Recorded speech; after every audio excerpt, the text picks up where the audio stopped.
মুভিটিতে একটা জিপ গাড়ির অ্যাক্সিডেন্ট আর এক অদ্ভুত রিসর্ট যেখানে মিনু তার 4 বন্ধুদের নিয়ে এসেছে। সেখানে তারা একে অপরের বহুরূপীদের দেখতে পাচ্ছে। এ যেন এক অদ্ভুত মৃত্যুর ফাঁদ। কেনই বা তারা সেই রিসর্টে তাদের মতো লোকেদের দেখতে পাচ্ছে? কি আছে সেই রিসর্টে? জানতে হলে ভিডিওটি শেষ পর্যন্ত দেখুন। মুভিটির শুরুতে মিনু নামে একটি মেয়েকে দেখি। সে গাড়িতে করে কোথাও যাচ্ছিল, আর তাকে দেখে মনে হচ্ছিল সে যেন কিছুতে খুব ভয় পেয়েছে। মিনু রাস্তার একপাশে তার গাড়িটি থামিয়ে দেখে রাস্তার পাশে একটি জিপ অ্যাক্সিডেন্ট হয়ে পড়ে আছে। সে তার গাড়িতে থাকা একজন ব্যক্তিকে বলে, তুমি বলেছিলে তোমার গাড়িটা খারাপ হয়ে গেছে, এটা তো অ্যাক্সিডেন্ট হয়ে পড়ে আছে। মিনু ভয় পেয়ে সেই ব্যক্তিকে বলে সে কি তাকে পুলিশ স্টেশনে নিয়ে যেতে পারবে। এরপর আমরা দেখতে পাই মিনু তার 4 বন্ধুকে নিয়ে গ্রামে একটি বিয়ে বাড়িতে যাচ্ছে। আসলে আগের দৃশ্যটি মুভিটির ক্লাইম্যাক্স সিন ছিল। মুভিটির শেষে এই বিষয়ে জানতে পারবো। গাড়িতে মিনুর বন্ধু জন, মাইকেল, ববি আর তার বয়ফ্রেন্ড নিতেশ ছিল। তাদের গন্তব্যস্থল অনেক দূর ছিল। রাস্তায় যেতে যেতে মিনুদের গাড়ি একটা জিপের সঙ্গে অ্যাক্সিডেন্ট হতে হতে বেঁচে যায়। তারা দেখে জিপ গাড়িটির ড্রাইভার তাদের সাইড না দিয়ে তাদের সামনে সামনে যাচ্ছে।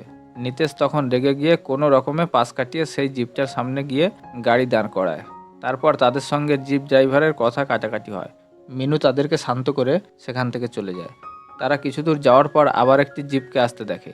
জিপটি হর্ন দিতে থাকলে নিতেশ এবার জিপটিকে সাইড দিতে চায় না। এইভাবে চলতে চলতে কিছু সময় পর জিপটি পাশ কাটিয়ে চলে যায়।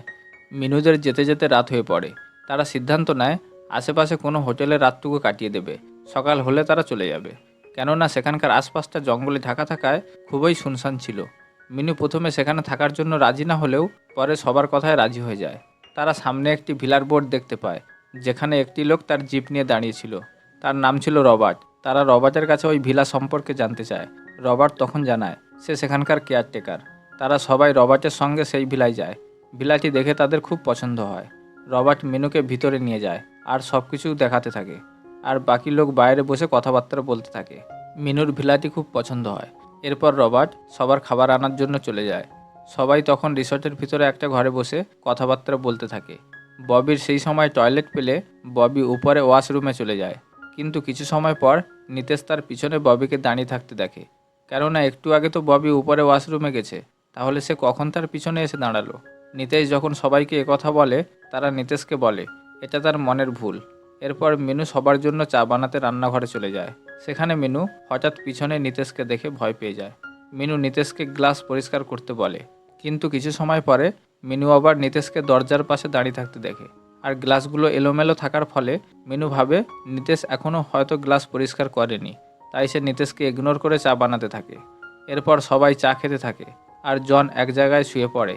মাইকেল নিতেশের কাছে সিগারেট চায়, কিন্তু নিতেশের সিগারেট শেষ হয়ে যাওয়ার জন্য মাইকেল আর ববি সিগারেট আনার জন্য বাইরে চলে যায়। আর মেনু চেঞ্জ করার জন্য একটি রুমে চলে যায়। কিছু সময় পরে নিতেশ মিনুর রুমে আসে আর রোমান্টিক কথাবার্তা বলতে থাকে। কথা বলতে বলতে নিতেশ মিনুর কাছে চলে এসে মিনুকে কিস করতে যাবে। তখন মিনু নিতেশের পিছনে আরেকজন নিতেশকে দেখতে পায়। এখন ওই রুমে দুজন নিতেশকে দেখে মিনু খুব ভয় পেয়ে যায় আর জনকে ডাকতে থাকে। জন নিচে ঘুমিয়ে থাকার জন্য মিনুর আওয়াজ শুনতে পায় না। দুজন নিতেশ মিনুকে বলতে থাকে সে আসল। এরপর হঠাৎ ওদের মধ্যে থাকা একজন নিতেশ অন্য আরেকজন নিতেশকে মারতে থাকে। একজন নিতেশ মাটিতে পড়ে যাওয়ায় মাথায় চোট পায় আর সেখানেই মারা যায়। মিনু অনেক ভয় পেয়ে যাওয়ায় বুঝতে পারছিল না যে নিতেশ মারা গেছে সে আসল ছিল নাকি কোনো ভূত। এরপর সেখানে থাকা নিতেশ মিনুকে পুরো কথা বলে বিশ্বাস করিয়ে নেয় যে সে আসল নিতেশ। এরপর তারা নিচে এসে সমস্ত কথা জনকে খুলে বলে। জন ভয়ে ভয়ে উপরে এসে রুমের মধ্যে কোনো ডেড বডি খুঁজে পায় না। জন নিতেশকে বলে তোমার নিশ্চয়ই হ্যালুসিনেট হয়েছে। কিন্তু মিনু কাঁদতে কাঁদতে জনকে সেখানকার ঘটনা বোঝানোর চেষ্টা করতে থাকে, কিন্তু জন তাদের কথা বিশ্বাস না করে আবার গিয়ে শুয়ে পড়ে। ততক্ষণে মাইকেল আর ববি চলে আসে। তারা এসব কথা শুনে মিনুর কথা বিশ্বাস করতে চায় না। মিনু রেগে গিয়ে চলে যাওয়ার জন্য প্যাকিং করতে লাগে। মাইকেল আর ববি সেই রুমটাতে গিয়ে ভালোভাবে চেক করে, কিন্তু তারা সন্দেহজনক কিছু খুঁজে পায় না। তাই তারা নিতেশকে রবার্টের আসা পর্যন্ত অপেক্ষা করতে বলে। মিনু নিতেশকে ওখান থেকে চলে যাওয়ার জন্য ফোর্স করতে থাকে। এদিকে মাইকেল আর ববি নিচে রান্নাঘরে চলে আসে। ববি ডিমের অমলেট বানানোর জন্য মাইকেলকে পেঁয়াজ কাটতে বলে। কিছু সময় পরে পিছনে একটা শব্দ হলে পিছনে ঘুরে দেখে তার হুঁশ উড়ে যায়, কারণ সেখানে এক না দুজন মাইকেল ছিল, আর দুজনেই পেঁয়াজ কাটছিল। এটা দেখে মাইকেল ভয় পেয়ে যায়, আর দুজন মাইকেল রিয়েল প্রমাণ করার জন্য বলতে থাকে। তারপর একজন মাইকেল অন্য মাইকেলকে ছুরি দিয়ে মেরে ফেলে। এরপর ববি আর মাইকেল বাইরে এসে জনকে জাগিয়ে সমস্ত কথা খুলে বলে। তাদের আওয়াজ শুনে নিতেশ আর মিনু ওখানে চলে আসে আর জনকে রান্নাঘরে চেক করার জন্য বলে।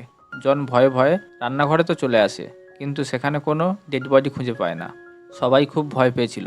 আর ববি তখন বলে সে জানে না এখানে কে আসল আর কে বহুরূপী। ববি বলে আমরা কেউ জানি না কার মধ্যে ভূত আছে। ববি তার ব্যাগ থেকে ক্রস বের করে মিনুর দিকে নিয়ে যায়। ববির মনে হচ্ছিল মিনুর মধ্যে ভূত আছে।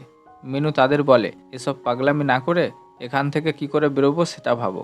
নিতেশ বলে আমি উপরে ওয়াশরুমে যাচ্ছি, তারপর দেখি কি হয়। এরপর নিতেশ উপরে গিয়ে আবার নিচে চলে আসে, তার কিছু হয় না। এরপর ববি চেক করার জন্য ওয়াশরুমে যেতে চায়, কিন্তু সে অনেক ভয় পেয়ে থাকায় নিতেশকে সঙ্গে যেতে বলে। নিতেশ রান্নাঘর থেকে একটা ছুরি নিয়ে নেয়, কারণ যদি সে ভূত দেখতে পায় তাহলে সে ছুরি দিয়ে তাকে মেরে ফেলবে। উপরে ওয়াশরুমে ববি টয়লেট করে বের হলে আবার দুজন নিতেশকে দেখতে পায়। তারা একে অপরের ভূত বলে দোষ দিতে থাকে। ববি বুঝতে পারছিল না কে আসল নিতেশ। ববি ছুরি তুলে বলে সত্যি করে বলো তোমাদের মধ্যে কে আসল। এদিকে রবার্ট ফিরে আসে, সেই জন্য মাইকেল আর জন রবার্টকে জিজ্ঞাসা করে এখানে কেন সবাই নিজের নিজের বহুরূপী দেখতে পাচ্ছে। ওদিকে ববি নিজেকে বাঁচানোর জন্য দুজন নিতেশের মধ্যে একজন নিতেশকে মেরে ফেলে। আর সেই সময় আড়াল থেকে মিনু এটা দেখে নেয়। মিনু ভয় পেয়ে রান্নাঘরে চলে আসে, আর সে সেখানে মাইকেলকে মৃত অবস্থায় পড়ে থাকতে দেখে মিনু এবার অনেক ভয় পেয়ে যায়। আর কোনো আওয়াজ না করে সে ঘরের বাইরে চলে আসে। মিনু বুঝতে পারছিল এখানে কোনো কিছু রিয়েল না। নিতেশ মিনুকে ডাকতে লাগলে মিনু নিতেশকে আর বিশ্বাস করে না। সে নিতেশের ডাকে লুকিয়ে পড়ে। মিনু সবার থেকে লুকিয়ে ওখান থেকে পালিয়ে গাড়ির কাছে পৌঁছানোর চেষ্টা করছিল। আর তখনই সে রাস্তায় ঠোকর খেয়ে পড়ে যায়। আর তখন সে রাস্তায় জনকে মৃত অবস্থায় পড়ে থাকতে দেখে ভয় পেয়ে যায় আর ওখান থেকে পালিয়ে গাড়ির কাছে এসে লুকিয়ে পড়ে। কেননা ওই সময় ববি আর নিতেশ রবার্টের সঙ্গে কথা বলছিল। মিনু গাড়ির অপর দিকে পাশ ফিরতে ববির ডেড বডি পড়ে থাকতে দেখে সে চিৎকার করে ওঠে। কেননা ওই সময় ববির মৃতদেহ ওখানে থাকলে রবার্টের সঙ্গে কথা বলছে কে। এরপর ববি আর নিতেশ বাড়ির ভিতরে চলে গেলে মিনু তাড়াতাড়ি রবার্টের কাছে চলে আসে। পিছনে মিনুর সমস্ত বন্ধুরা মিনুকে রবার্টের সঙ্গে যেতে বারণ করে। আসলে মিনুর সমস্ত বন্ধুদের ভূত মেরে ফেলেছে, আর ওখানে যাদের দেখা যাচ্ছে তারা সব বহুরূপী ছিল। বাইরে এসে মিনু কাঁদতে থাকে। রবার্ট মিনুকে বলে কি হয়েছে। মিনু রবার্টকে জিজ্ঞাসা করে তার জিপ কোথায় আছে। রবার্ট বলে রাস্তায় গাড়ি খারাপ হয়ে যাওয়ার জন্য সে রাস্তায় রেখে এসেছে। রবার্ট মিনুকে তার জিপের কাছে ছেড়ে দেওয়ার কথা বলে। এরপর আমরা আজ সকালের দৃশ্য দেখতে পাই।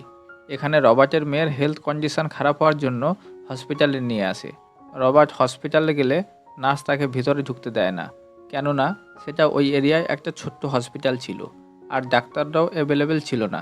রবার্ট নার্সকে ডাক্তার না আসা পর্যন্ত ভর্তি করে নিতে বলে, কিন্তু নার্স রাজি হয় না। এদিকে রবার্টের মেয়ের অবস্থা আরও খারাপ হয়ে পড়ছিল, তাই রবার্ট জোর করে ভিতরে ঢোকার চেষ্টা করছিল, কিন্তু ওখানকার দারোয়ান গেট বন্ধ করে দেয়। কোনো সাহায্য না পাওয়ার জন্য রবার্ট ওখানে বসে কাঁদতে থাকে। আর ওখানে তাকে এমন অবস্থায় বসে থাকতে দেখে কারো কিছু যায় আসছিল না। কিছু সময় পরে ডাক্তার আসলে রবার্টের মেয়ের পরীক্ষা করে বলে আমি একটা ইঞ্জেকশন দিয়ে দিচ্ছি, আর যত তাড়াতাড়ি পারো শহরের হাসপাতালে ভর্তি করো। যত তাড়াতাড়ি পৌঁছাতে পারবে তত তাড়াতাড়ি মেয়েকে বাঁচাতে পারবে। রবার্ট একথা শুনে তাড়াতাড়ি শহরের দিকে যেতে থাকে।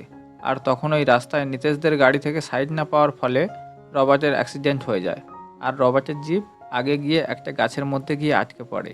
এই সেই সিন যেটা প্রথমে আমরা মিনু যখন তার বন্ধুদের সঙ্গে বিয়ে বাড়িতে যাচ্ছিল, তারা যে জিপটিকে সাইড দিচ্ছিল না সেটা রবার্টের গাড়ি ছিল।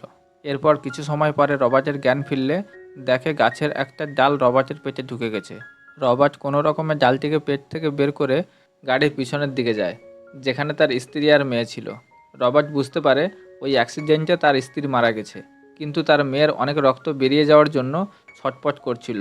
রবার্ট তার মেয়েকে তুলে সিটে বসিয়ে দেয় আর সবার কাছে সাহায্য চায়। রবার্টেরও অনেক রক্তক্ষরণের জন্য সে সব কিছু ঝাপসা দেখছিল, আর সে ঠিকমতো চলতে না পারায় গাড়ির কাছে বসে পড়ে। রবার্টের এরকম অবস্থা দেখে অনেক লোকজন তো তার কাছে আসে, কিন্তু কেউ তাকে সাহায্য করে না। সবাই তাকে দেখে চলে যাচ্ছিল। কিছু সময় পরে রবার্ট নিজেকে সামলে উঠে দাঁড়িয়ে আবার তার মেয়ের কাছে ফিরে আসে। রবার্ট দেখে তার মেয়ে গাড়ির সিটের নিচে আটকে আছে। রবার্ট তাকে বের করে আনার অনেক চেষ্টা করতে থাকে, কিন্তু তত সময়ে রবার্টের মেয়ে মারা যায়। এরপর রবার্ট তার মেয়ের উপর মাথা রেখে মারা যায়। আসলে রবার্ট এখানে প্রথমেই মারা যায়। রবার্ট তার স্ত্রী ও মেয়ের প্রতি হওয়া অন্যায়ের প্রতিশোধ নিতে নিতেশ আর তার বন্ধুদের মারার জন্য ভূত হয়ে ফিরে এসেছিল। এখন গাড়িতে মিনুর সঙ্গে যে বসেছিল সে রবার্ট না, রবার্টের ভূত ছিল। এরপর ওই সিনটা দেখানো হয় যেটা মুভির শুরুতে ছিল, যখন মিনু রবার্টকে বলছিল তার জিপটাকে দেখে তো মনে হচ্ছে অ্যাক্সিডেন্ট হয়েছে। এরপর মিনু ভয়ে ভয়ে রবার্টকে পুলিশ স্টেশনে যাওয়ার কথা বললে রবার্ট যেতে রাজি হয়। আর কিছু দূর যাওয়ার পরে মিনুদের গাড়ি অ্যাক্সিডেন্ট হয়। এখন রবার্ট তার প্রতিশোধ নিতে পেরে অদ্ভুত এক হাসি হাসতে থাকে, আর মুভিটা এখানে শেষ হয়ে যায়।